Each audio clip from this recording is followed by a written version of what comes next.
Kita ke Kabupaten Maluku Tenggara, Tribuners KPU Gosto School KPU Maluku Tenggara gencar sosialisasi pemilih pemula.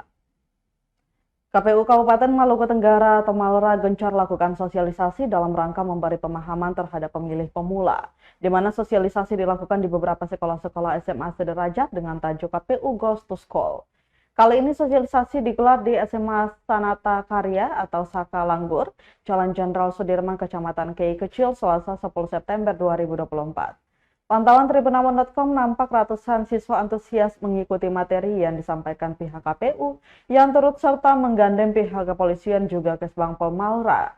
Materi yang diberikan pun beragam mengenai bagaimana menangkal informasi hoax yang dibalut dengan kampanye hitam atau black campaign melalui media sosial Facebook, Twitter, TikTok. Download Tribun X sekarang, menghadirkan lokal menjadi Indonesia.